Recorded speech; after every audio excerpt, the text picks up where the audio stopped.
All right. I'm just going to browse through the next section of the Crystal Bible before going on to the next thing.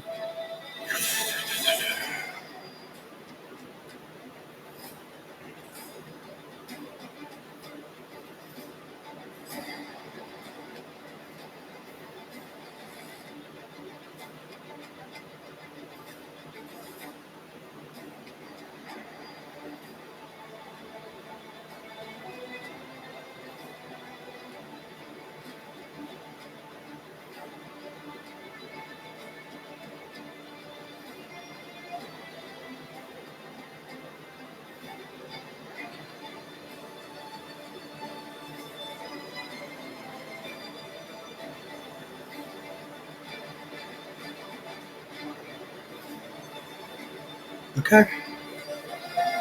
Got a lot left to do.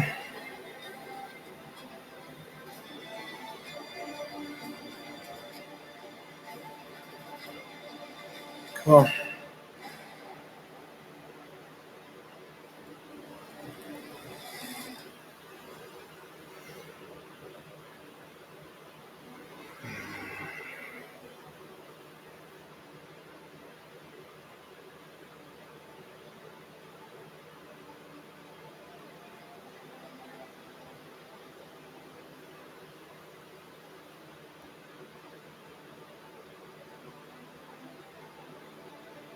All right, let's try this. Fuck, it's going to suck, but I'm going to try to get another reading in before going back to bed.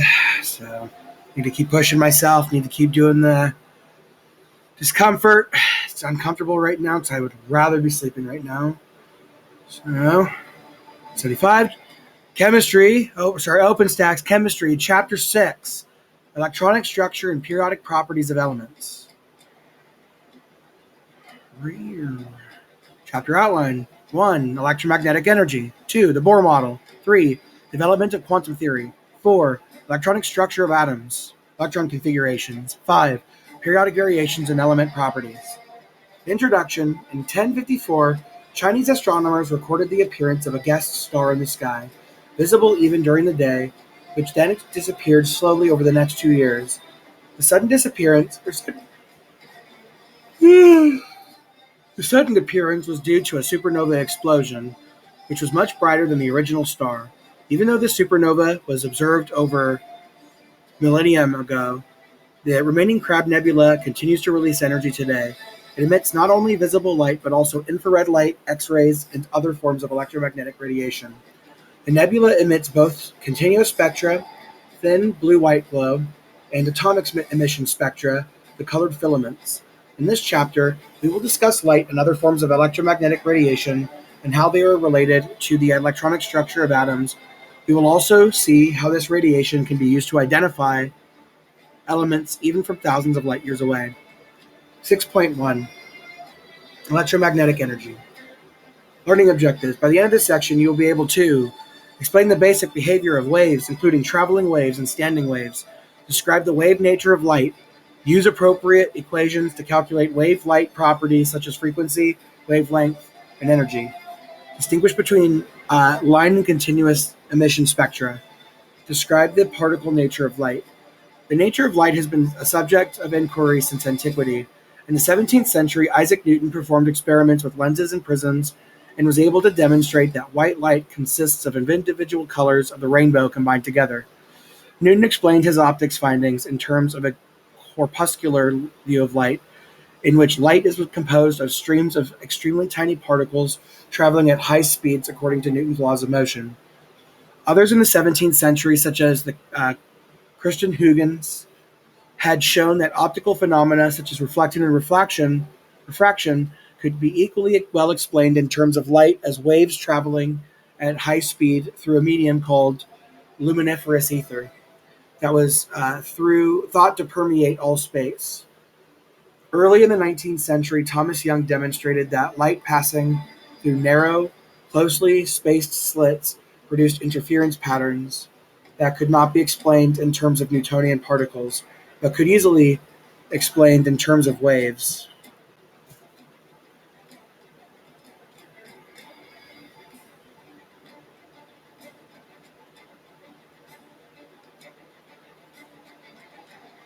Um,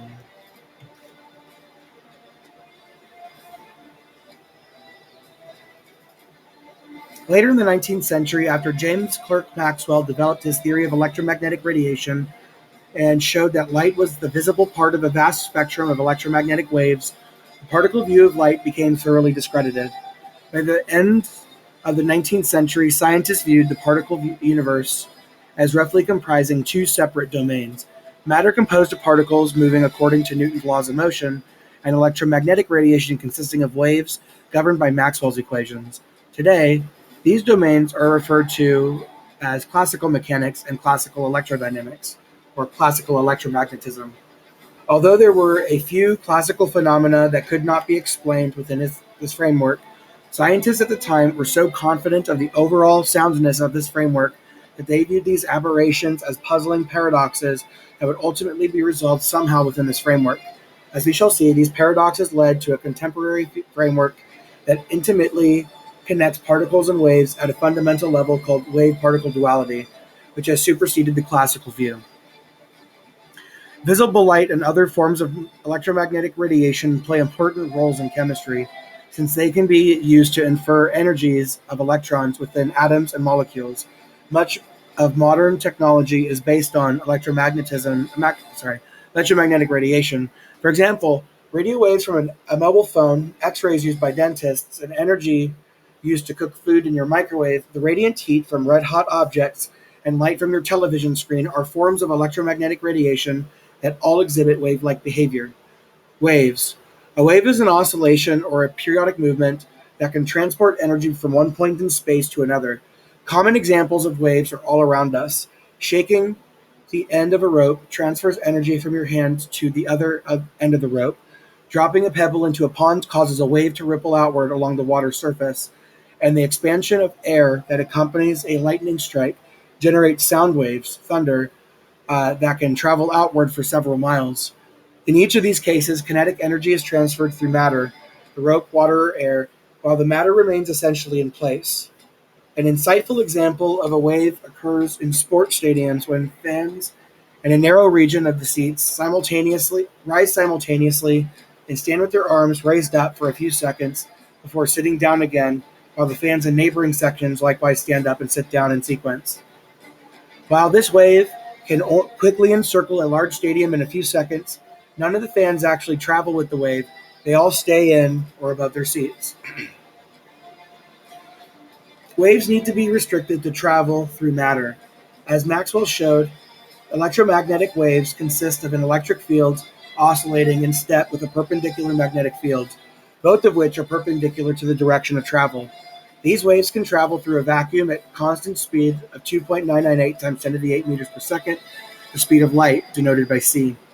All waves, including forms of electromagnetic radiation, are characterized by a wavelength, denoted by lambda, the lowercase Greek letter lambda, a frequency, denoted by nu, the lowercase Greek letter nu, and an amplitude.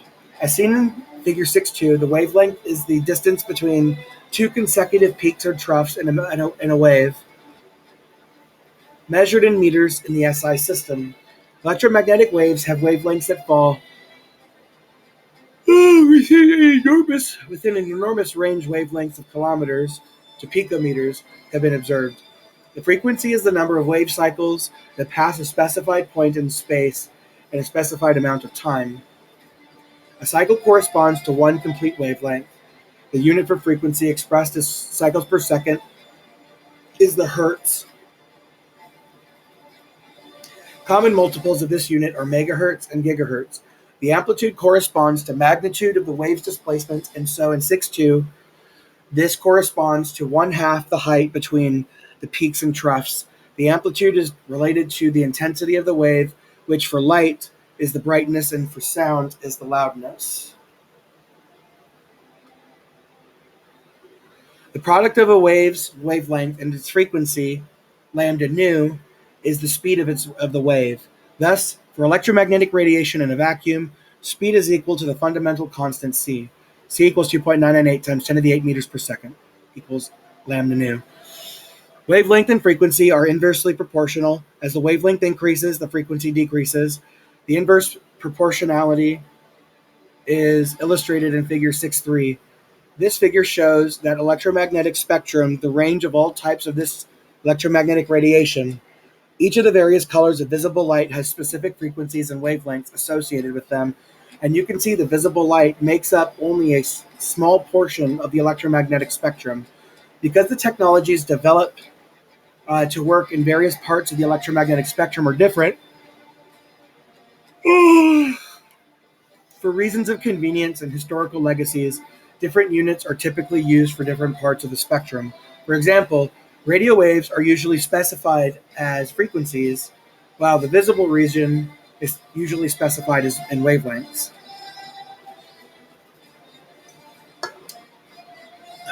Oops.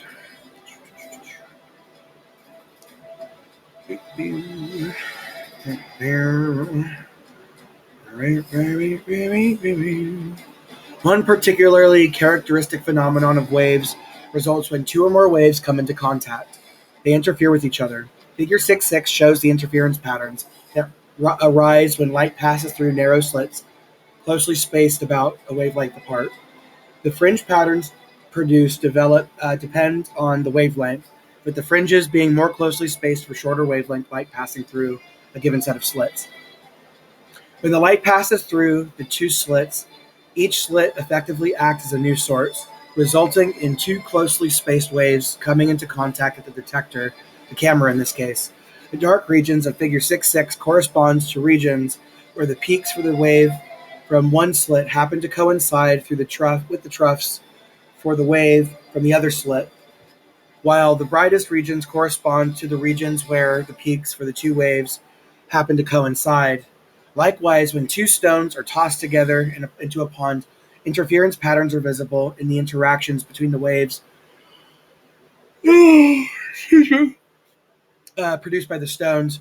Such interference patterns cannot be explained by particles moving according to the laws of classical mechanics. Not all waves are traveling waves. Standing waves remain constrained within some region of space. As we shall see, standing waves play an important role in our understanding of the electronic structure of atoms and molecules. The simplest example of a standing wave is a one-dimensional wave associated with a vibrating string that is held at its two endpoints. Figure 6.7 shows the four lowest energy standing waves for a vibrating string at a particular amplitude. Although the string's motion lies mostly within a plane, the wave itself is considered to be one-dimensional, since it lies along the length of the string. The motion of the string segments in a direction perpendicular to the string length generates the waves, and so the amplitude of the waves is visible as the maximum displacement of the curves seen in Figure 6.7. The key observation from the figure is that only those waves having an integer number n of half wavelengths between the endpoints can form. A system with fixed endpoints, such as this, restricts the number and type of the possible waveforms. This is an example of quantization, in which only discrete values from a more general set of continuous values of some property are observed.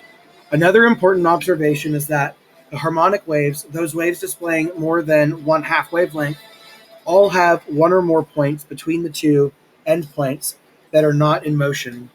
These special points are nodes. The energies of the standing waves with a given amplitude and a vibrating string increase with the number of half wavelengths n.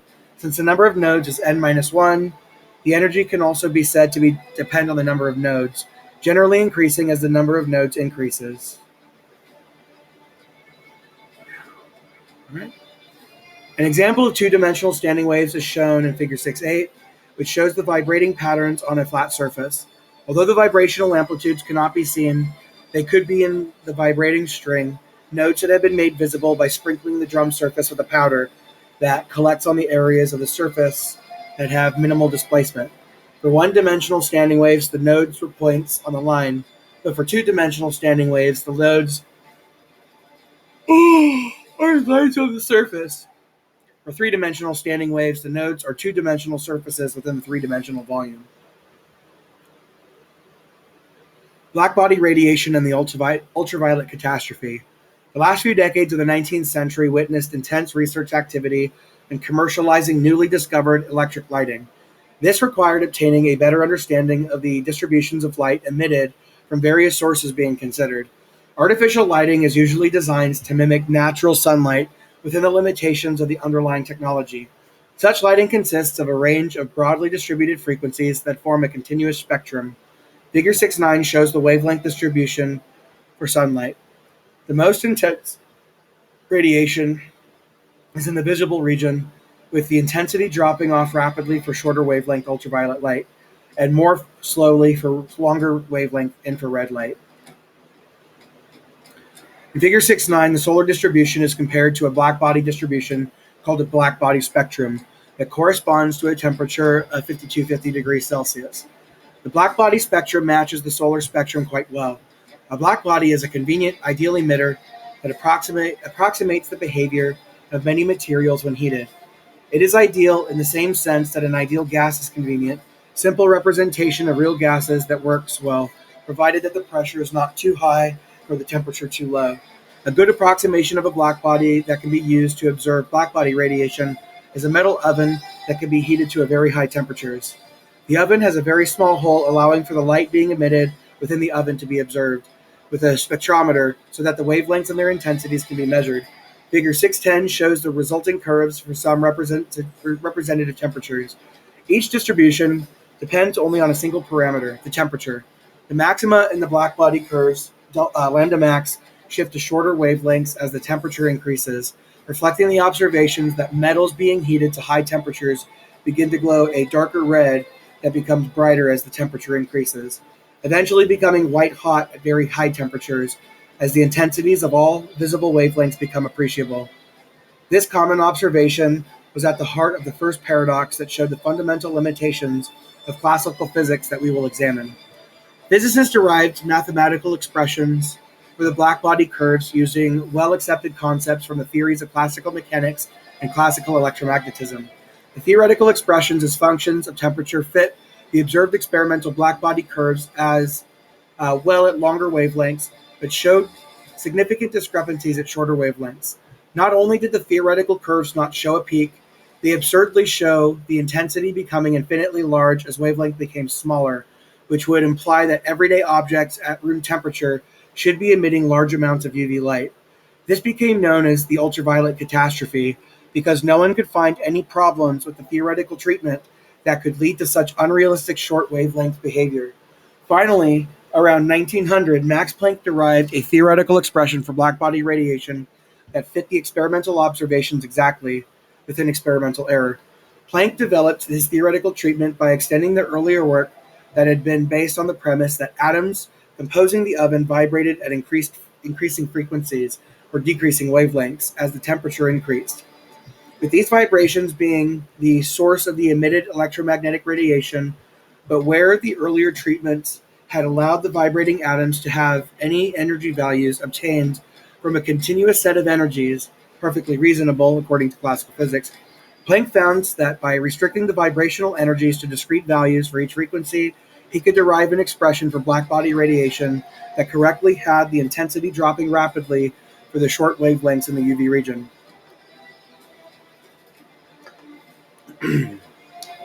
So E equals NH nu. Quantity H is a constant, now known as Planck's constant, in his honor. Although Planck was pleased he had resolved the blackbody radiation paradox, he was disturbed that to do so, he needed to assume the vibrating atoms required quantized energies, which he was unable to explain.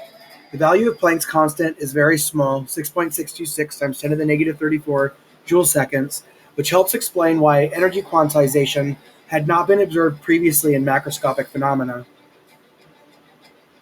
The photoelectric effect. The next paradox in the classical theory to be resolved concerns the photoelectric effect. It had been observed that electrons could be ejected from clean surfaces of a metal when light having a frequency greater than some threshold frequency was shown on it. Surprisingly, the kinetic energy of the ejected electrons did not depend on the brightness of the light, but increased with increasing frequency of the light. Since the electrons in the metal had a certain amount of binding energy keeping them there, the incident light needed to have more energy to free the electrons. According to classical wave theory, a wave's energy depends on its intensity, which depends on its amplitude, not its frequency. One part of these observations was that the number of electrons ejected within a given time period was seen to increase as the brightness increased. In 1905, Albert Einstein was able to resolve the paradox by incorporating Planck's quantization findings into the discredited particle view of light. Einstein actually won a Nobel Prize for his work, and not for his theories of relativity, for which he is most famous. Einstein argued that the quantized energies that Planck had postulated in his treatment of blackbody radiation could be applied to the light in the photoelectric effect so that the light striking the metal surface should not be viewed as a wave, but instead as a stream of particles, later called photons, whose energy depended on their frequency according to Planck's formula, E equals h nu. Electrons were ejected when hit by photons having sufficient energy, a frequency greater than the threshold. The greater the frequency, the greater the kinetic energy imparted to the escaping electrons by the collisions. Einstein also argued that the light intensity did not depend on the amplitude of the incoming wave, but instead corresponding to the number of photons striking the surface within a given time period. This explains why the number of ejected electrons increased with increasing brightness, since the greater number of incoming photons, the greater the likelihood that they would collide with some of the electrons. With Einstein's findings, the nature of light took on a new air of mystery. Although many light phenomena could be explained either in terms of waves or particles, certain phenomena, such as the interference patterns obtained when light passed through a double slit, were completely contrary to a particle view of light, while other phenomena, such as the photoelectric effect, were completely contrary to a wave view of light. Somehow, at a deep fundamental level, still not fully understood, light is both wave-like and particle-like. This is known as wave-particle duality.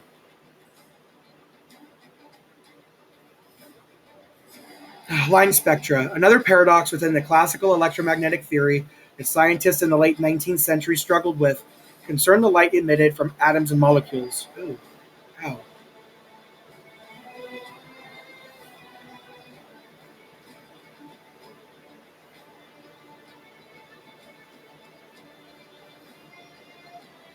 Um, when solids, liquids, or condensed gases are heated sufficiently, they radiate some of the excess energy as light. Photons produced in this manner have a range of energies and thereby produce a continuous spectrum in which an unbroken series of wavelengths is present. Most of the light generated from stars, including our sun, is produced in this fashion. You can see all the visible wavelengths of light present in sun light by using a prism to separate them. As can be seen in figure 6.9, sunlight also contains UV light, shorter wavelengths, and IR light, longer wavelengths, that can be detected using instruments but are invisible to the human eye.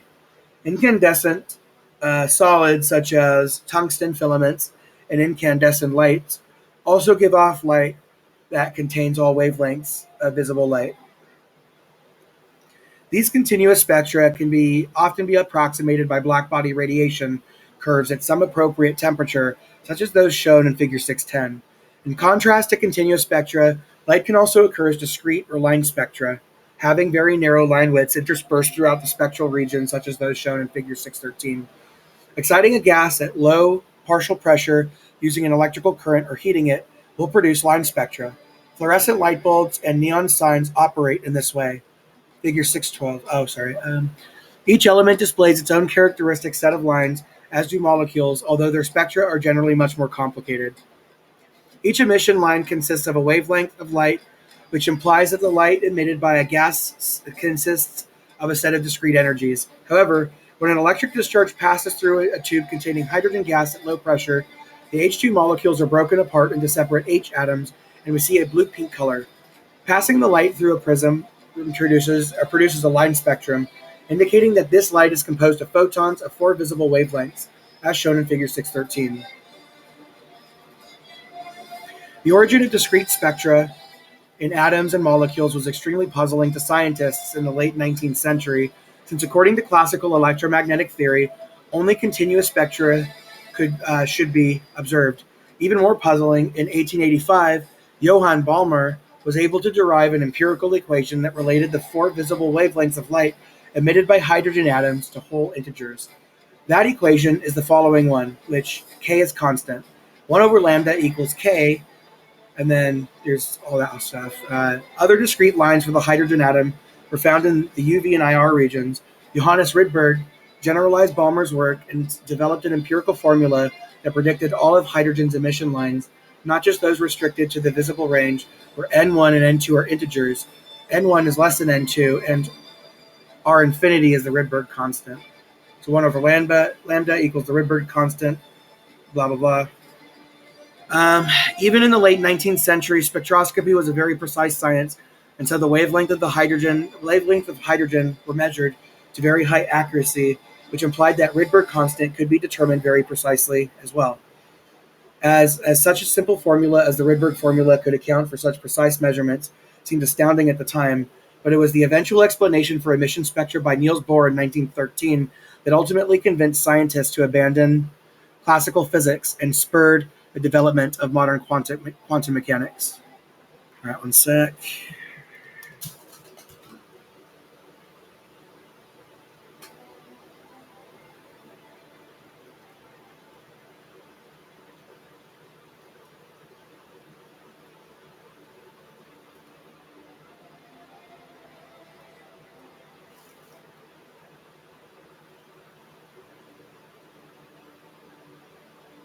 Okay. 6.2, the Bohr model.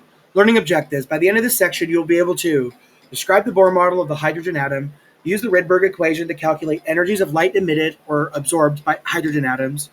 Following the work of Ernest Rutherford and his colleagues in the early 20th century, the picture of atoms consisting of tiny dense nuclei surrounded by lighter and even tinier electrons continually moving about the nucleus was well established. This picture was called the planetary model, since it pictured the atom as a miniature solar system, with the electrons orbiting the nucleus like planets orbiting the sun. The simplest atom is hydrogen, consisting of a single proton as the nucleus, about which a single electron moves. The electrostatic force attracting the electron to the proton depends only on the distance between the two particles. This classical mechanics description of the atom is incomplete, however, since an electron moving in an elliptical orbit would be accelerating by changing direction, and according to classical electromagnetism, it should continuously emit electromagnetic radiation. This loss in orbital energy should result in the electron's orbit getting continually smaller until it spirals into the nucleus, implying that the atoms are inherently unstable. In 1913, Niels Bohr attempted to resolve the atomic paradox by ignoring classical electromagnetism's prediction that the orbiting electron in hydrogen would continuously emit light. Instead, he incorporated into the classical mechanics description of the atom Planck's ideas of quantization and Einstein's finding that light consists of photons whose energy is proportional to their frequency. Bohr assumed that the electron orbiting the nucleus would not normally emit any radiation, but it would emit or absorb a photon if it moved to a different orbit. The energy absorbed or emitted would reflect differences in the orbital energies according to this equation. Here's the equation. In this equation, h is Planck's constant, and EI and EF are initial and final orbital energies, respectively. The absolute value of the energy difference is used since frequencies and wavelengths are always positive, instead of allowing for continuous values of energy. Bohr assumed the energies of these electron orbitals were quantized. In the expression, K is a constant comprising fundamental constants such as the electron mass and charge and Planck's constant. Inserting the expression for the orbit energies into the equation for delta E gives blank for that and then that, which is identical to the Rydberg equation. When Bohr calculated his theoretical value for the Rydberg constant and compared it to the experimentally accepted value, he got excellent agreement. Since the Rydberg constant was one of the most precisely measured constants at that time, this level of agreement was astonishing and meant that Bohr's model was taken seriously, despite the many assumptions that Bohr needed to derive it. The lowest few energy levels are shown in 614.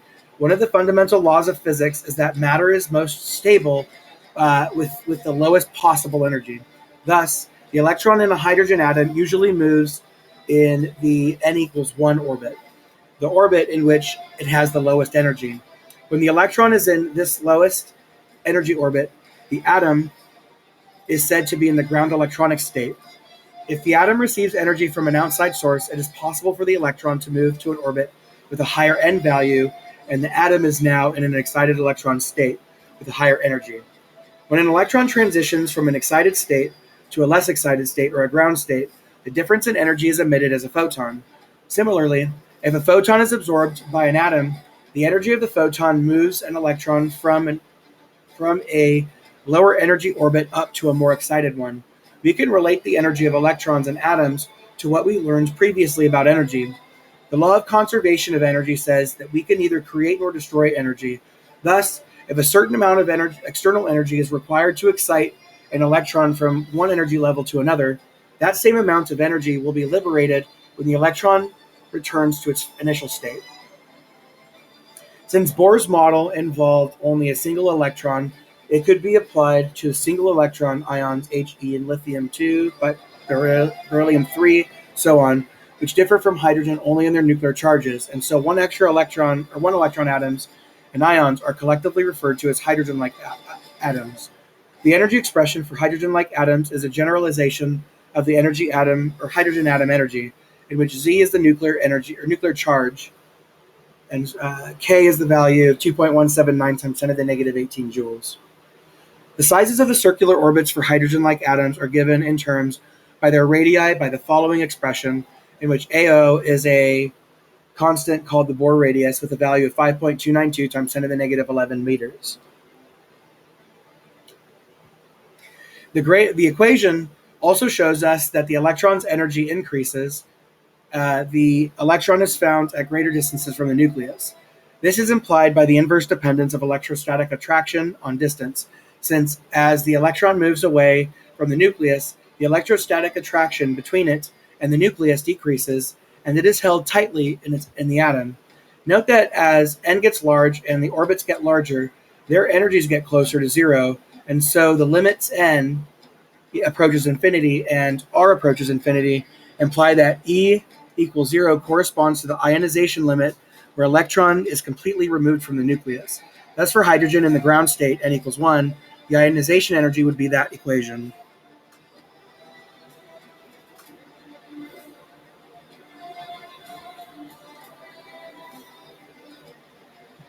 With three extremely puzzling paradoxes now solved, blackbody radiation, the photoelectric effect, and the hydrogen atom, and all involving Planck's constant in a fundamental manner, it became clear to most physicists at that time that the classical theories that worked so well in the macroscopic world were fundamentally flawed and could not be extended down into the microscopic domain of atoms and molecules.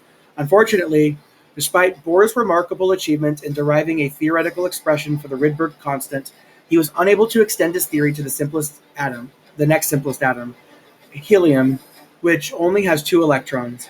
Bohr's model was severely flawed, since it was still based on the classical mechanics notion of precise orbits, a concept that was later found to be untenable in the microscopic domain when the proper model of quantum mechanics was developed to supersede classical mechanics.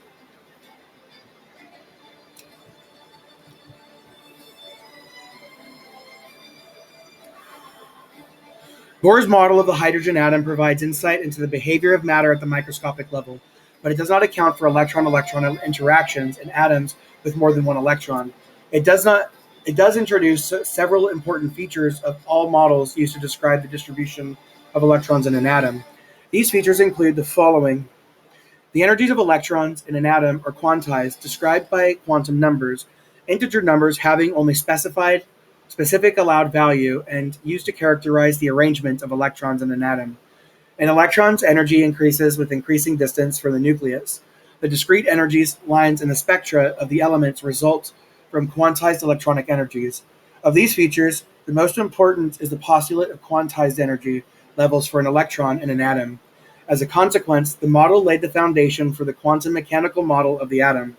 Bohr won a Nobel Prize in Physics for his contributions to our understanding of the structure of atoms and how that is related to line spectra emissions. 6.3. Development of quantum theory. Learning objectives. By the end of this section, you will be able to extend the concept of wave-particle duality that was observed in electromagnetic radiation to matter as well. Understand the general idea of quantum mechanical description of electrons in an atom, and that it uses the notion of three-dimensional wave functions or orbitals that define the distribution of probability to find an electron in a particular part of space. List and describe traits of the 4 quantum numbers that form the basis for completely specifying the state of an electron in an atom. Bohr's model explains the experimental data for the hydrogen atom and was widely accepted. but it also raised many questions. Why did electrons orbit only at fixed distances defined by a single quantum number, n equals 1, 2, 3, and so on, but never in between? Why did the model work so well for describing hydrogen and one electron ions, but could not correctly predict the emission spectrum for helium or any larger atoms? To answer these questions, scientists needed to completely revise the way they thought about matter. Behavior in the microscopic world. We know how matter behaves in the macroscopic world. Objects that are large enough to be seen by the naked eye follow the rules of classical physics. A billiard ball moving on a table will behave like a particle. It will continue in a straight line until it collides with another ball or the table cushion, or is acted on by some other force, such as friction. The ball has a well-defined position and velocity, or a well-defined momentum, P equals mv, defined by mass and velocity, at any given moment. In other words, the ball is moving in a classical trajectory. This is the typical behavior of a classical object. When waves interact with each other, they show interference patterns that are not displayed by macroscopic particles such as the billiard ball. For example, interacting waves on the surface of water can produce interference patterns similar to those on figure 616. This is a case of wave behavior on the macroscopic scale, and it is clear that particles and waves are very different phenomena in the macroscopic realm. As technological improvements allowed scientists to probe the microscopic world in greater detail, it became increasingly clear by the 1920s that very small pieces of matter follow a different set of rules from those we observe for large objects. The unquestionable separation of waves and particles was no longer the case for the microscopic world. One of the first people to pay attention to the special behavior of the microscopic world was Louis de Broglie. He asked the question, if electromagnetic radiation can have particle-like character, can electrons and other submicroscopic particles exhibit wave-like character? In this 1925 doctoral dissertation, de Broglie extended the wave-particle duality of light that Einstein used to solve the photoelectric effect paradox to material particles. He predicted that a particle with mass m and velocity v, that is, with linear momentum p, should also exhibit the behavior of a wave with a wavelength value lambda given by this expression in which h is the familiar Planck's constant. This is called the de Broglie wavelength. Unlike the other values of lambda discussed in this chapter, the de Broglie wavelength is a characteristic of particles and other bodies, not electromagnetic radiation. Note that this equation involves velocity, not frequency. Although these two symbols appear nearly identical, they mean very different things. When Bohr had postulated the electron as being a particle orbiting the nucleus in quantized orbits, de Broglie argued that Bohr's assumption of quantization can be explained if the electron is considered not as a particle, but rather as a circular standing wave, such that only an integer number of wavelengths could fit exactly within the orbit. For a circular orbit of radius r, the circumference is 2 pi r, and so de Broglie's condition is 2 pi r equals n pi, where n equals 1, 2, 3, so on. Shortly after de Broglie's proposed the wave nature of matter, two scientists at Bell Laboratory, C.J. Davison and L.H. Germer, demonstrated experimentally that electrons can exhibit wave-like behavior by showing an interference pattern for electrons traveling through a regular atomic pattern in a crystal. The regularly spaced atomic layers served as slits, as used in other interference experiments.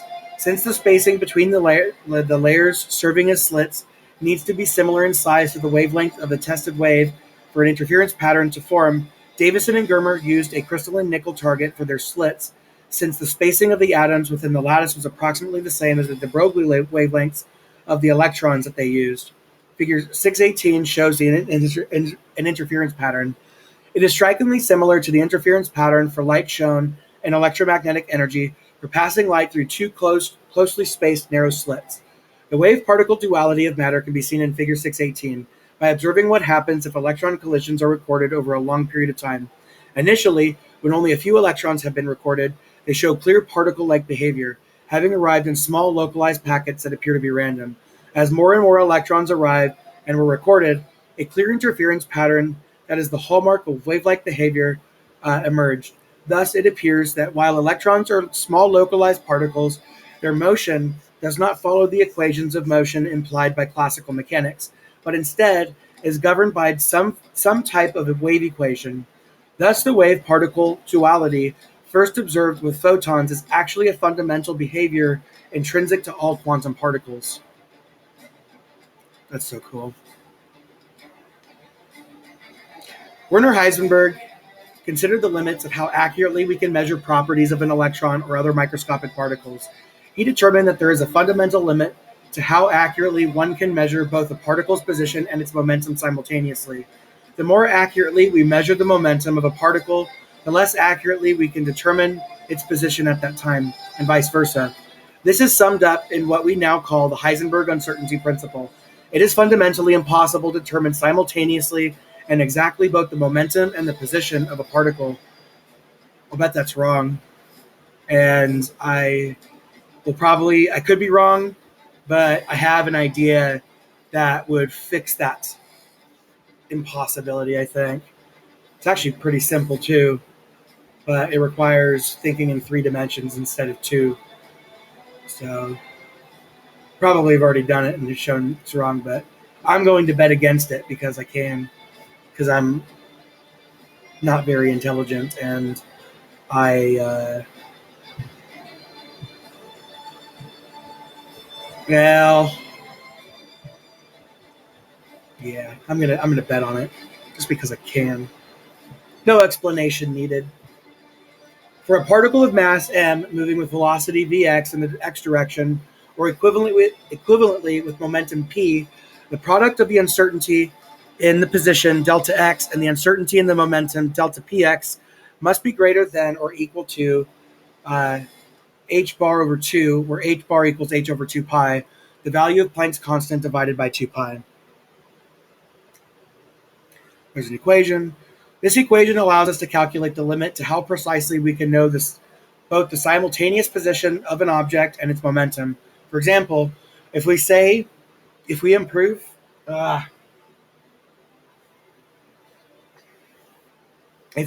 measurement of an electron's position so that the uncertainty in the position has a value, say, 1 picometer, then our determination of its momentum must have an uncertainty with a value of at least that value. The value of h bar is not large, so the uncertainty in the position or momentum of a macroscopic object like a baseball is too insignificant to observe. However, the mass of a microscopic object, such as an electron, is small enough that the uncertainty can be large and significant. It should be noted that Heisenberg's uncertainty principle is not just limited to uncertainties in position and momentum, but it also links other dynamical variables. For example, when an atom absorbs a photon and makes a transition from one energy state to another, the uncertainty in the energy and the uncertainty in the time required for the transition are similarly related, as delta E delta T greater than or equal h bar over 2. Heisenberg's principle imposes ultimate limits on what is knowable in science. The uncertainty principle can be shown to be a consequence of wave-particle duality, which lies at the heart of what distinguishes modern quantum theory from classical mechanics. The quantum mechanical model of an atom. Shortly after de Broglie published his ideas that the electron in the hydrogen atom could be better thought of as being a circular standing wave instead of a particle moving in quantized circular orbits, Erwin Schrödinger extended de Broglie's work by deriving what is today known as the Schrödinger equation. When Schrödinger applied his equation to hydrogen-like atoms, he was able to reproduce Bohr's expression for the energy and thus the Rydberg formula governing hydrogen spectra. Schrödinger described electrons as 3-dimensional stationary waves or wave functions represented by the Greek letter psi. A few years later, Max Born proposed an interpretation of the wave function psi that is still accepted today. Electrons are still particles, and so the waves represented by psi are not physical waves, but instead are complex probability amplitudes. The square of the magnitude of the wave function, psi squared, describes the probability of the quantum particle being present near a certain location in space. This means that wave functions can be used to determine the distribution of the electron's density with respect to the nucleus in an atom. In the most general form, the Schrödinger equation can be written as that's the Hamiltonian times psi equals E times psi. H is a Hamiltonian operator, a set of mathematical operations representing the total energy of the quantum particle, such as an electron in an atom. Psi is the wave function of this particle that can be used to find the special distribution of the probability of finding the particle, and E is the actual value of the total energy of the particle. Schrodinger's work, as well as that of Heisenberg and many other scientists following in their footsteps, is generally referred to as quantum mechanics.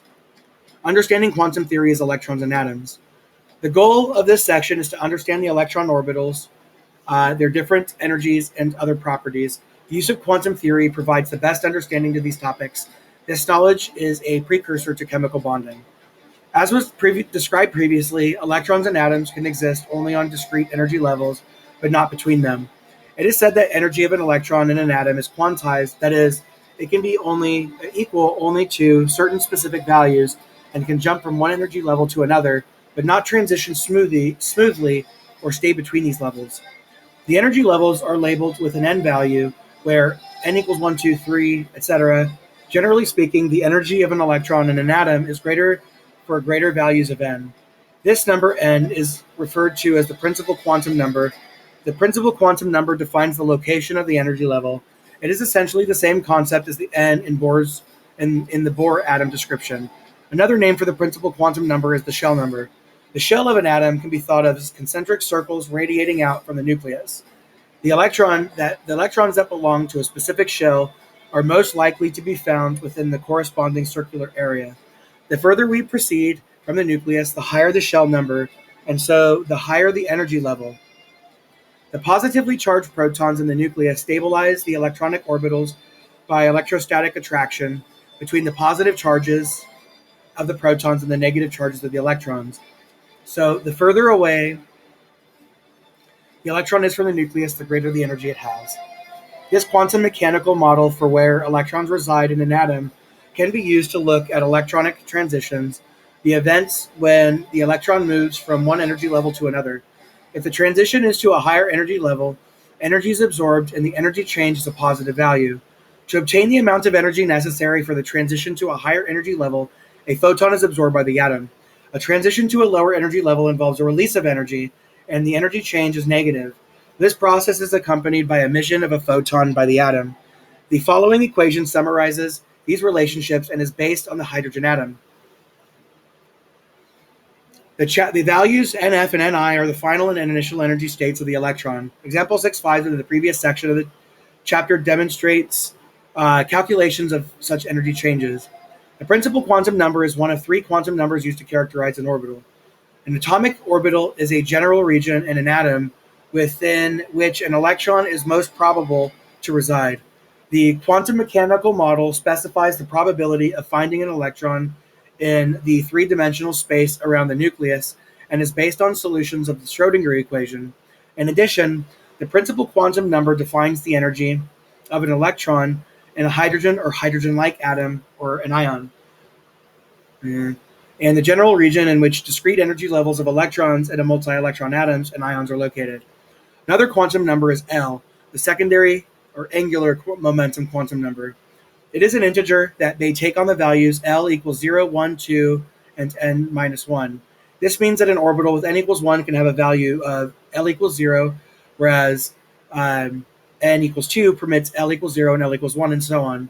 Whereas the principal quantum number n defines the general size and energy of the orbital, and secondary quantum number L specifies the shape of the orbital. Orbitals with the same value of L define a subshell.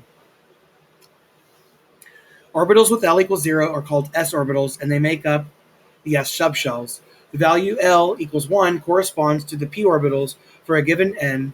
P orbitals constitute a p subshell. The orbitals with L equals 2 are called the d orbitals, followed by the f and g and h orbitals, L equals 3, 4, and 5. There are certain distances from the nucleus at which the probability density of finding an electron located at a particular orbital is 0. In other words, the value of the wave function psi is 0 at this distance for this orbital. Such a value of radius r is called a radial node. The number of radial nodes in an orbital is n minus L minus 1.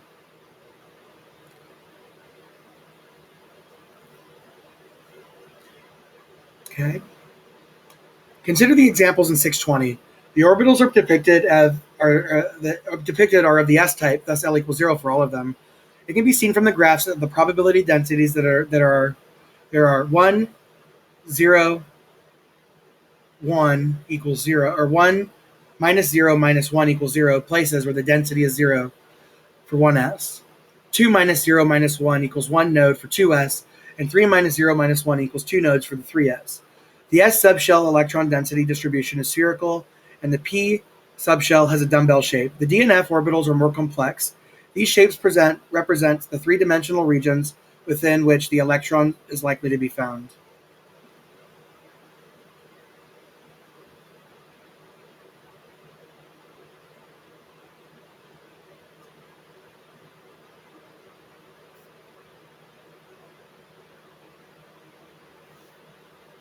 The magnetic quantum number, m sub L, specifies the relative spatial orientation of a particular orbital. Generally speaking, m sub L can be equal to negative L minus 1, 0, to L minus 1, to L. The total number of possible orbitals with the same value of L, that is, in the same subshell, is 2L plus 1. Thus, there is 1 s orbital in an s subshell. There are 3 p orbitals in a p subshell, 5 orbitals in a d subshell, 7 orbitals in an f subshell, and so forth. The principal quantum number defines the general value of the electronic energy. The angular momentum quantum number determines the shape of the orbital, and the magnetic quantum number specifies orientation of the orbital space, as can be seen in Figure 621. Figure 622 illustrates the energy levels for various orbitals. The number before the orbital name stands for the principal quantum number n. The letter in the orbital name defines the subshell with a specific angular momentum quantum number, L equals 0, for s orbitals, 1 for p, 2 for d. Finally, there are more than one possible orbital for L greater than or equal to 1, each corresponding to a specific value of m sub L. In the case of hydrogen atom or a 1-electron ion, energies of all the orbitals with the same n are the same. This is called degeneracy, and the energy levels for the same principal quantum number n are called degenerate orbitals. However, in atoms with more than one electron, this degeneracy is eliminated by the electron-electron interactions, and orbitals that belong to different subshells have different energies, as shown on Figure 622. Orbitals within the same subshell are still degenerate and have the same energy. While the 3 quantum numbers discussed in the previous paragraphs work well for describing electron orbitals, some experiments showed that they were not sufficient to explain all observed results. It was demonstrated in the 1920s that when hydrogen line spectra are examined at extremely high resolution, some lines are actually not single peaks, but rather pairs of closely spaced lines. This is the so-called fine structure of the spectrum, and it implies that there are additional small differences in energies of electrons, even when they are located in the same orbital. These observations led Samuel Gaudsmit and George Uhlenbeck to propose that electrons have a 4th quantum number. They called this the spin quantum number, or m sub s. The other 3 quantum numbers, n, l, and m sub l, are properties of specific atomic orbitals that also define in part of the space an electron is most likely to be located. Orbitals are a result of solving the Schrödinger equation for electrons and atoms. The electron spin is a different kind of property. It is a completely quantum phenomenon with no analogs in the classical realm. In addition, it cannot be derived from solving the Schrödinger equation and is not related to the normal spatial coordinates, such as Cartesian x, y, and z. Electron spin describes an intrinsic electron rotation or spinning. Each electron acts as a tiny magnet or a tiny rotating object with an angular momentum, or as a loop with an electric current, even though this rotation or current cannot be observed in terms of spatial coordinates. The magnitude of the overall electron spin can only have one value, and an electron can only spin in one of 2 quantized states. One is termed the alpha state, with the z component of the spin being in the positive direction of the z-axis. This corresponds to the spin quantum number m sub s equals 1/2. The other is called the beta state, with the z component of the spin being negative and m sub s equaling negative 1/2. Any electron, regardless of the atomic orbital is located in, can only have one of these 2 values of the spin quantum number. The energies of electrons having m sub s equals negative 1/2 and m sub s equals 1/2 are different if an external magnetic field is applied. Figure 623 illustrates this phenomenon. An electron acts like a tiny magnet. Its moment is directed up in the positive direction of the z-axis for the 1/2 spin quantum number and down in the negative 1/2 z direction with a spin quantum number of -1/2. A magnet has a lower energy if its magnetic moment is aligned with the external magnetic field, and a higher energy for the magnetic moment being opposite to the applied field. This is why an electron with m sub s equals 1/2 has slightly lower energy in an external field in a positive z direction, and an electron with m sub l equals -1/2 has a slightly higher energy in the same field. This is true given even for an electron occupying the same orbital in an atom. A spectral line corresponding to a transition for electrons from the same orbital but with different spin quantum numbers has two possible values of energy.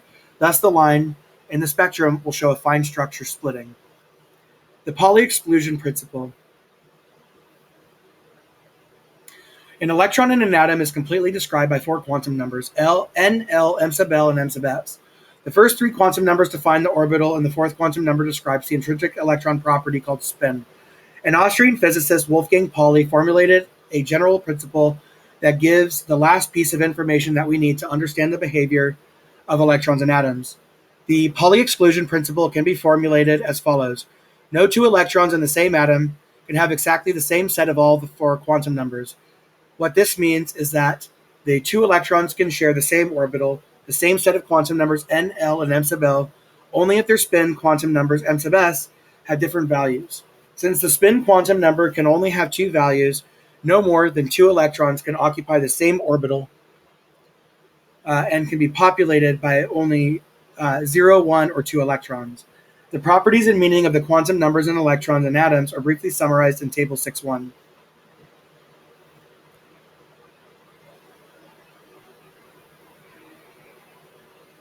6.4. Electronic structure of atoms, electron configurations. By the end of this section, you'll be able to derive the predicted ground state electron configurations of atoms, identify and explain exceptions to predicted electron configurations for atoms and ions, relate electron configurations to element classifications in the periodic table. Having introduced the basics of atomic structure and quantum mechanics, we can use our understanding of quantum numbers to determine how atomic orbitals relate to one another. This allows us to determine which orbitals are occupied by electrons in each atom. The specific arrangement of electrons and orbitals of an atom determines many of the chemical properties of that atom. Orbital energies and atomic structure. The energy of atomic orbitals increases as the principal quantum number n increases. In any atom with two or more electrons, the repulsion between the electrons makes energies of subshells with different values of L differ, so that energy of the orbitals increases within a shell. Let's see. In order S less than P less than D less than F.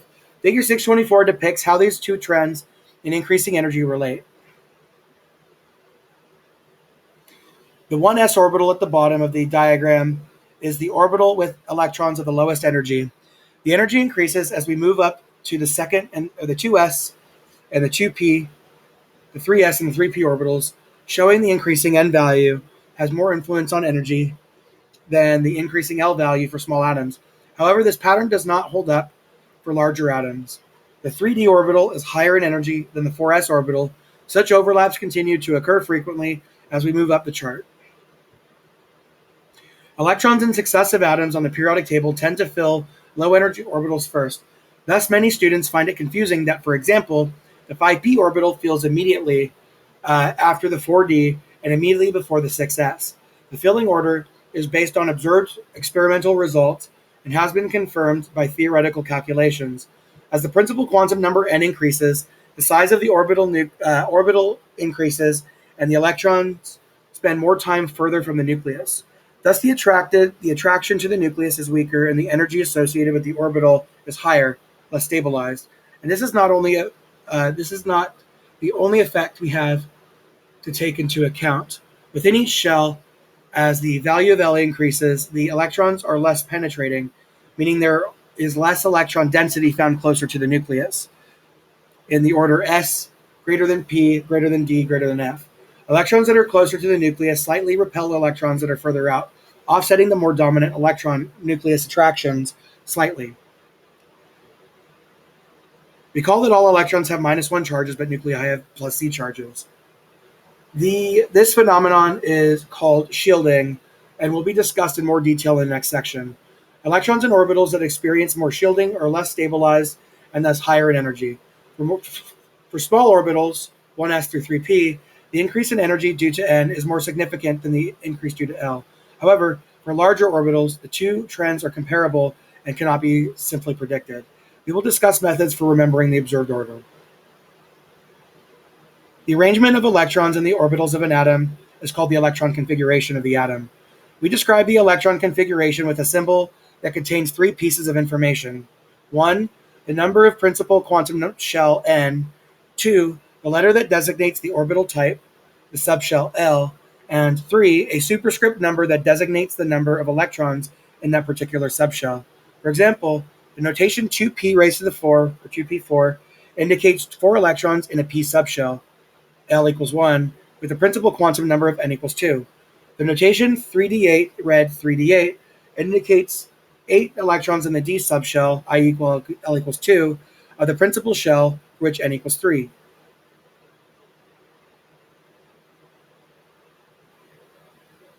The Aufbau principle.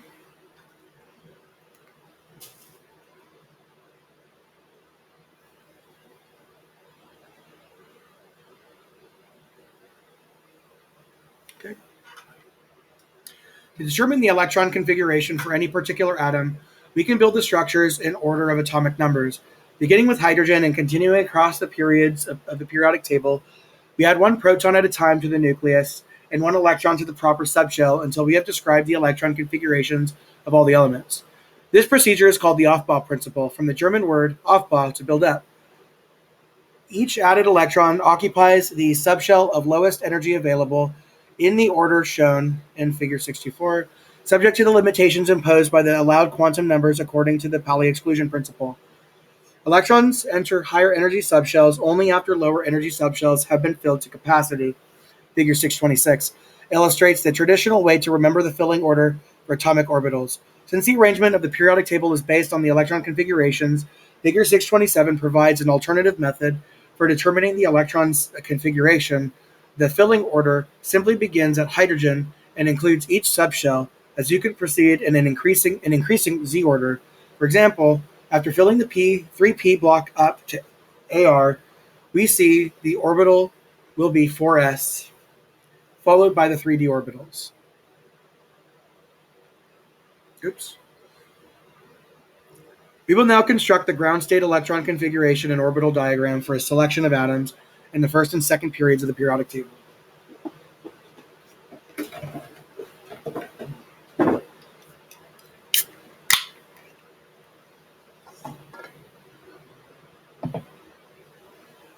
Orbital diagrams are pictorial representations of the electron configuration, showing the individual orbitals and the pairing arrangement of electrons. We start with a single hydrogen atom, which consists of one proton and one electron. Referring to Figure 626, we would expect to find the electron in the 1s orbital. By convention, m sub s equals plus 1/2. Value is usually filled first. The electron configuration and the orbital diagram are that one.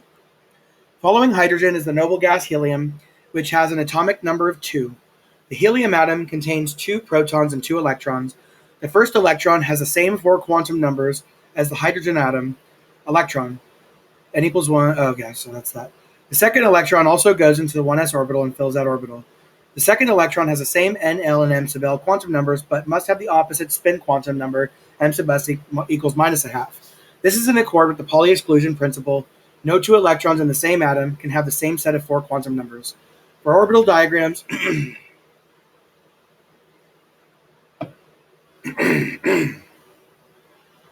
this means 2 arrows go down in each box, representing 2 electrons in each orbital, and the arrows must point in opposite directions, representing paired spins.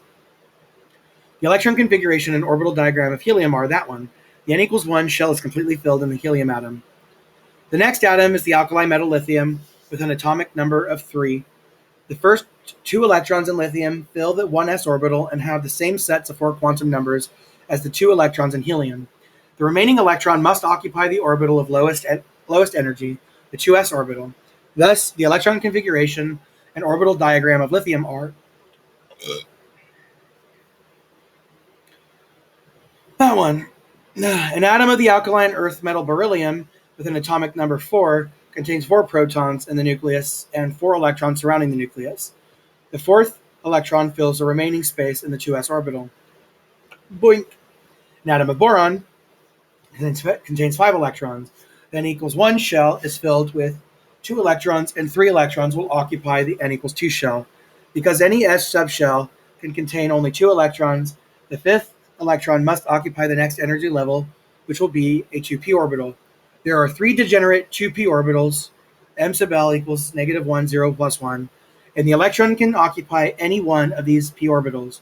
When drawing orbital diagrams, we include empty boxes to depict any empty orbitals in the same subshell that we are filling. Oh, my laptop just reset itself. That's cool. Good thing I have 2. When drawing orbital diagrams, we include empty boxes to depict any empty orbitals in the same subshell that we are filling. Carbon has 6 electrons. 4 of them fill the 1s and 2s orbitals. The remaining 2 occupy the 2p subshell. We now have a choice of filling one of the 2p orbitals and pairing the electrons, or leaving the electrons unpaired in 2 different but degenerate p orbitals. The orbitals are filled by as described by Hund's rule, the lowest energy configuration for an atom with electrons within a set of degenerate orbitals. It is that having the maximum number of unpaired electrons. Thus, the 2 electrons on the carbon 2p orbitals have identical n, l, and m sub s quantum numbers and differ in their m sub l quantum number. The electron configuration and orbital diagram for carbon are blank. Nitrogen fills the 1s and 2s subshells and has 1 electron in each of the 3 2p orbitals in accordance with Hund's rule. These 3 electrons have unpaired spins. Oxygen has a pair of electrons in any one of the 2p orbitals and a single electron in each of the other 2. Fluorine has only 1 2p orbital containing an unpaired electron. All of the electrons in the noble gas neon are paired, and all the orbitals in the n = 1 and n = 2 shells are filled. The electron configurations and orbital diagrams of these 4 elements are right there. The alkali metal sodium has 1 more electron than the neon atom. This electron must go into the lowest energy subshell available, the 3s orbital, giving a 1s2, 2s2, 2p6, 3s1 configuration.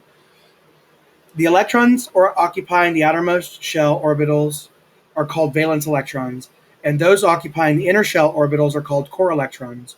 Since the core electron shells correspond to noble gas configurations, we can abbreviate electron configurations by writing the noble gas that matches the core electron configuration, along with the valence electrons in a condensed format. For our sodium example, the symbol Ne represents its core electrons, 1s2, 2s2, 2p6, and our abbreviated or condensed configuration is Ne, 3s1. Similarly, the abbreviated configuration of lithium can be represented as He, 2s1, where He represents the configuration of the helium atom, which is identical to that of the filled inner shell of lithium. Writing the configurations in this way emphasizes the similarity of configurations of lithium and sodium. Both atoms, which are in the alkali metal family, have only 1 electron in a valence subshell outside a filled set of inner shells. The alkaline earth metal magnesium, with its 12 electrons in a Ne2s configuration, is analogous to its family member beryllium. He2s, both atoms have filled s subshell outside their filled inner shells. Aluminum, with 13 electrons and the electron configuration Ne, 3s2, 2p1, is analogous to its family member boron, He2s2, 2p1. The electron configurations of silicon, phosphorus, sulfur, chlorine, and argon are analogous in the electron configurations of their outer shells to the corresponding family members carbon, nitrogen, oxygen, fluorine, and neon, respectively, except that the principal quantum number of the outer shell of the heavier elements has increased by 1 to n = 3. Figure 629 shows the lowest energy or ground state electron configuration for these elements, as well as that for atoms of each known element. When we come to the next element of the periodic table, the alkali metal potassium, we might expect that we would begin to add electrons to the 3D subshell. However, all available chemical and physical evidence indicates that potassium is like lithium and sodium, and that the next electron is not added to the 3D level, but is instead added to the 4s level. As discussed previously, the 3D orbital with no radial nodes is higher in energy because it is less penetrating and more shielded from the nucleus than the 4s, which has 3 radial nodes. Thus, potassium has an electron configuration of argon 4s1. Hence, potassium corresponds to lithium and sodium in its valence shell configuration. The next electron is added to complete the 4s subshell, and calcium has an electron configuration of argon 4s2. This gives calcium an outer shell electron configuration corresponding to that of beryllium and magnesium. Beginning with the transition metal scandium, additional electrons are added successively to the 3D subshell. This subshell is filled to its capacity with 10 electrons. There are 2L plus 1 equals 5 values of M sub L, meaning that there are 5 d orbitals that have a combined capacity of 10 electrons. The 4p subshell fills next. Note for 3 series of elements: scandium through copper, yttrium through silver, and lutetium through gold. A total of 10d electrons are successfully added to the n-1 shell next to the n shell to bring that n-1 shell from 8 to 18 electrons. For 2 series, lanthanum through lutetium and actinium through lawrencium, 14f electrons are successfully added to the n-2 shell to bring that shell from 18 electrons to a total of 32 electrons.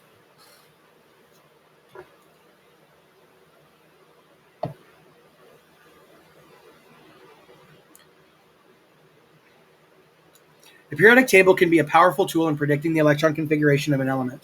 However, we do find exceptions to the order of filling of orbitals that are shown in Figure 626 or Figure 627.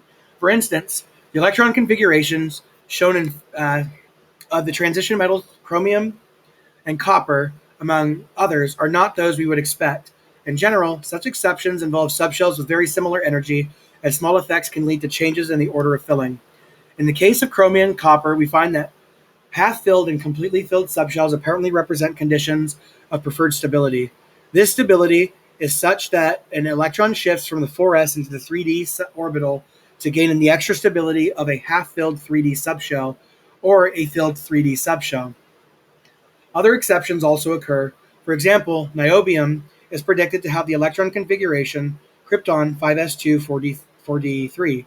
Experimentally, we observe that its ground state electron configuration is krypton 5s1 4d4. We can rationalize this observation by saying that the electron repulsions experienced by pairing the electrons in the 5s orbital are larger than the gap in energy between the 5s and 4d orbitals. There is no simple method to predict the exceptions for atoms where the magnitude of the repulsions between electrons is greater than the small differences in energy between subshells. Electron configurations and the periodic table. As described earlier, the periodic table arranges atoms based on increasing atomic number, so that elements with the same chemical properties recur periodically.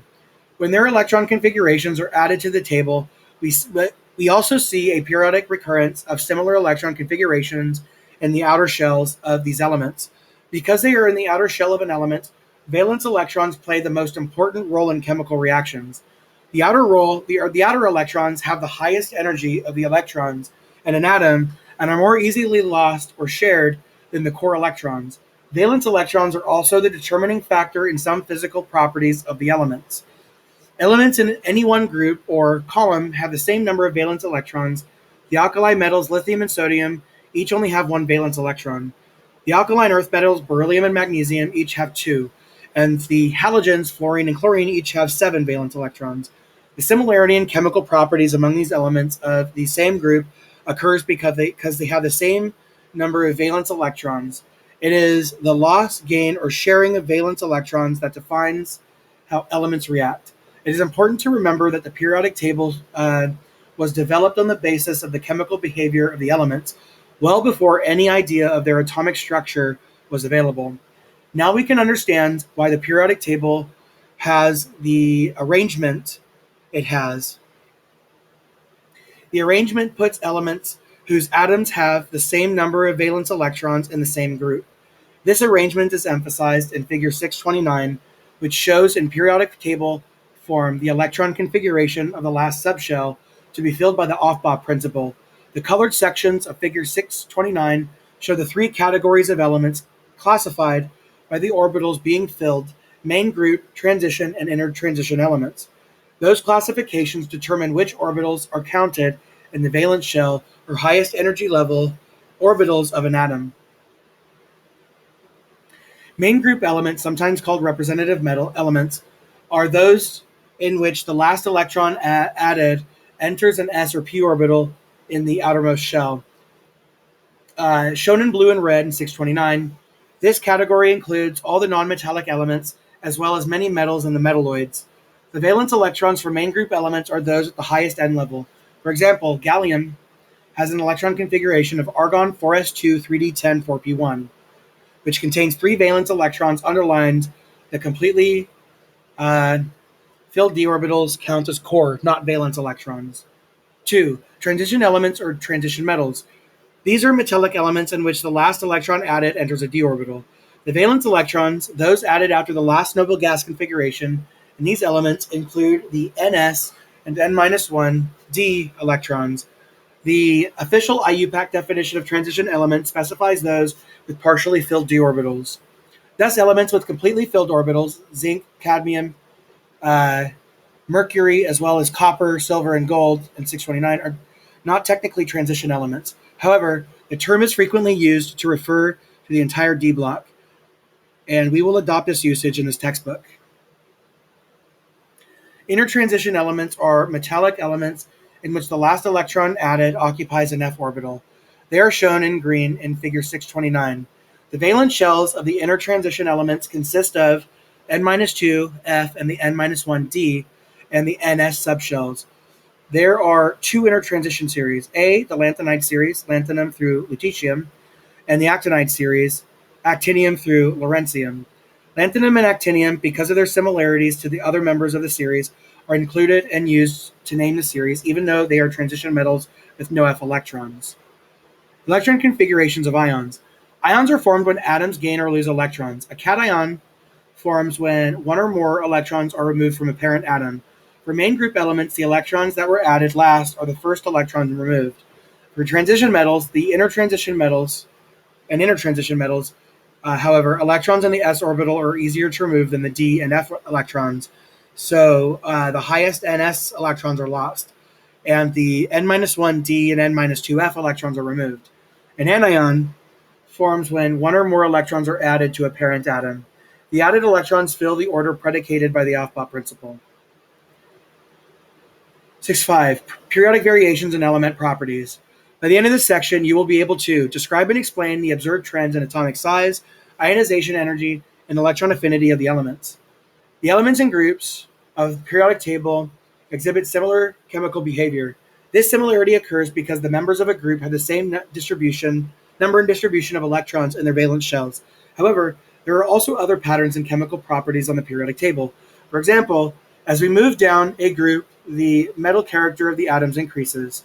Oxygen, at the top of the group, 16A, is a colorless gas. In the middle of the group, selenium is a semiconducting solid, and toward the bottom, polonium is a silver-gray solid that conducts electricity. As we go across a period from left to right, we add a proton to the nucleus and add an electron to the valence shell with each successive element.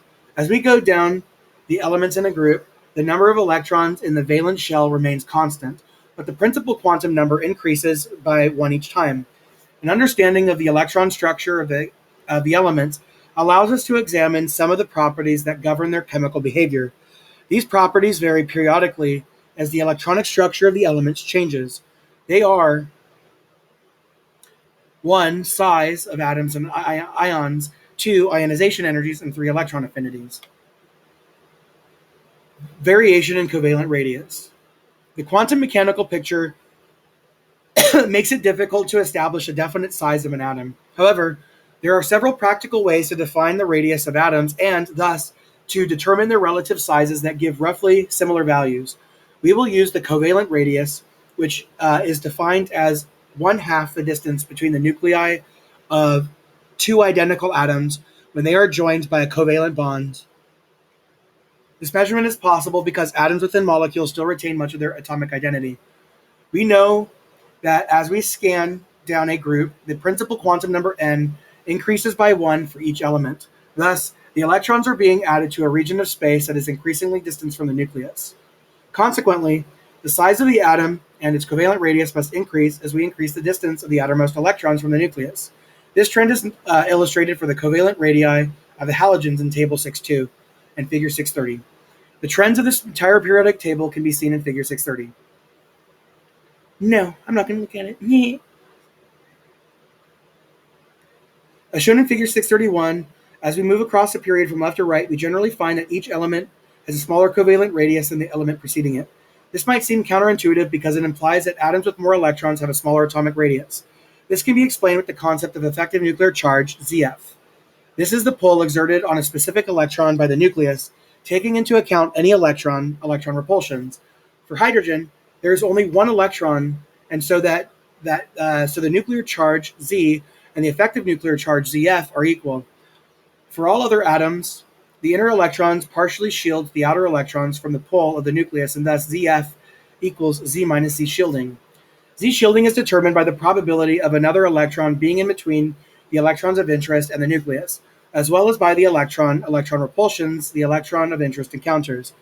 Core electrons are adept at shielding, while electrons in the same valence shell do not block nuclear attraction experienced by each other as efficiently. Thus, each time we move from one element to the next across the period, Z increases by 1, but the shielding increases only slightly. Thus, ZF increases as we move from left to right across the period. The stronger pull experienced by electrons on the right side of the periodic table draws them closer to the nucleus, making the covalent radii smaller. Thus, as we expect, the outermost valence electrons are easiest to remove because they have the highest energies, are shielded more, and are furthest from the nucleus. As a general rule, when the representative elements form cations, they do so by the loss of the ns or np electrons that were added last in the Aufbau process. The transition elements, on the other hand, lose the ns electrons before they begin to lose the n-1 of the electrons, even though the ns electrons are added first according to the Aufbau principle. Variation in ionic radii. Ionic radius is the measure used to describe the size of an ion. A cation has fewer electrons and the same number of protons as the parent atom.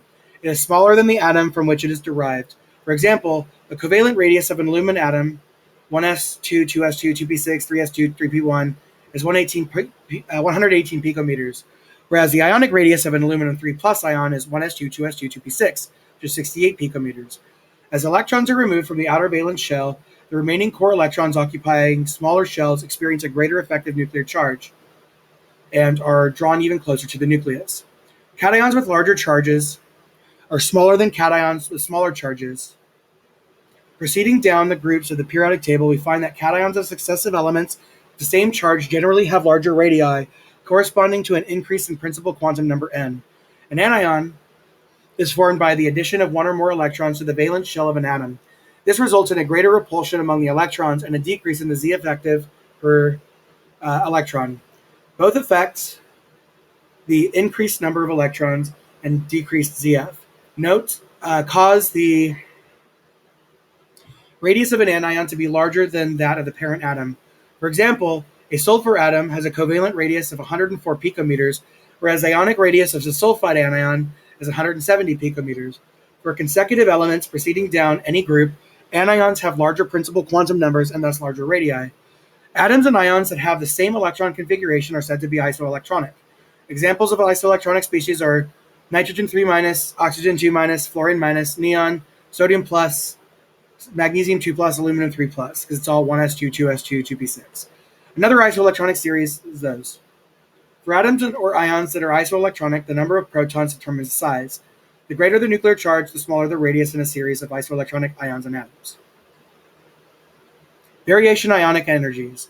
The amount of energy required to remove the most loosely bound electron from a gaseous atom in its ground state is called its first ionization energy. First ionization energy for an element X is the energy required to form a cation with +1 charge. The energy required to remove the second most loosely bound electron is called the second ionization energy. The energy required to remove the third electron is the third ionization energy, and so on. Energy is always required to remove electrons from atoms or ions, so ionization processes are endothermic and IE values are always positive. For larger atoms, the most loosely bound electron is located further from the nucleus and so is easier to remove. Thus, as size increases, the ionization energy should decrease. Relating this logic to what we have just learned about radii, what we would expect first ionization energy to decrease down a group and to increase across a period.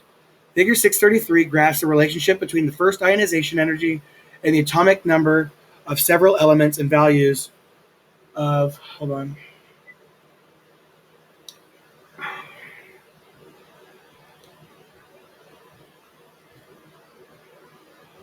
and the atomic number of several elements. The values of first ionization energy down for a group are given in figure 634.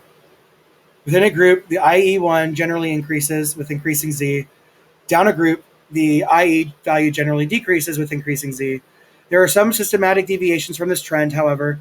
Note that the ionization energy of boron is less than that of beryllium, even though the nuclear charge of boron is greater by one proton. This can be explained because the energy of the subshells increases as L decreases due to the penetration and shielding. Within any one shell, the s electrons are lower in energy than the p electrons. This means that an s electron is harder to remove from an atom than a p electron in the same shell. The electron removed during the ionization of beryllium is an s electron, whereas the electron removed during the ionization of boron is a p electron. This results in a lower first ionization energy for boron, even though its nuclear charge is greater by one proton. Thus, we see a small deviation from the predicted trend occurring each time a new subshell begins.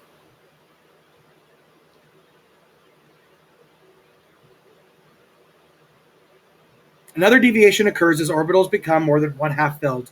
The first ionization energy for oxygen is slightly less than that for nitrogen.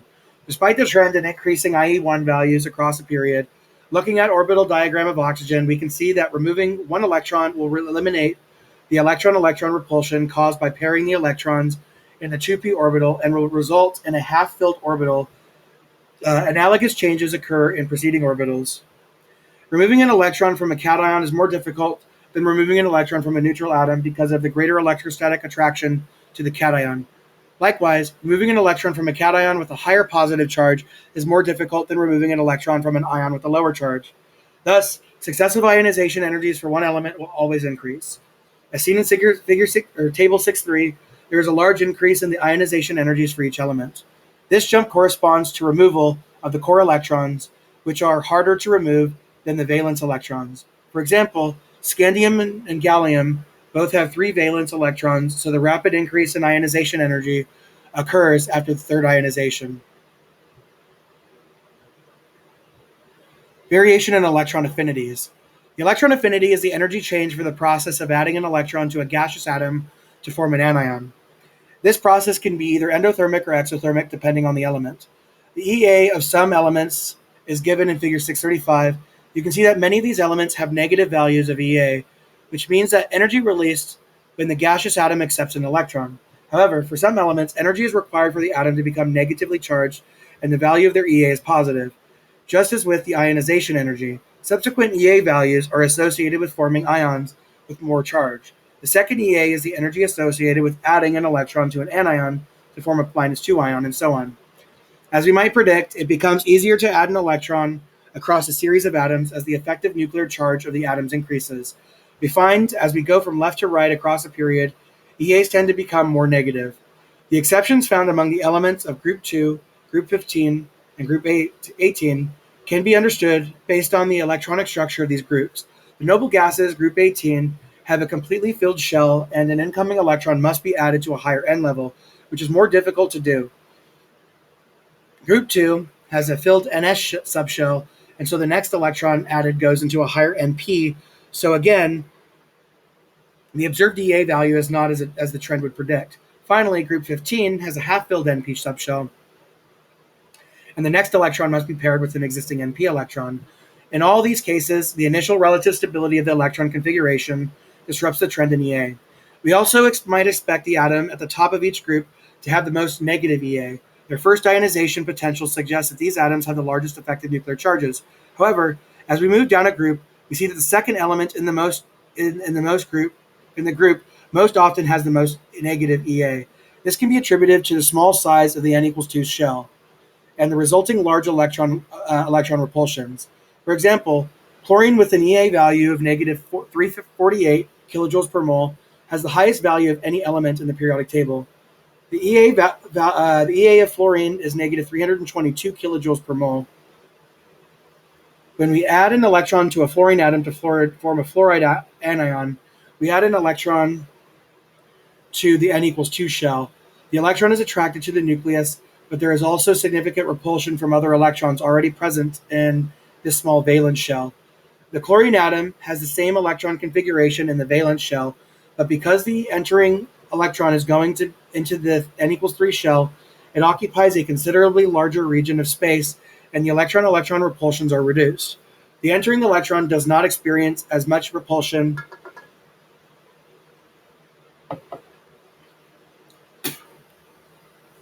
and the chlorine atom accepts an additional electron more readily, resulting in a more negative EA.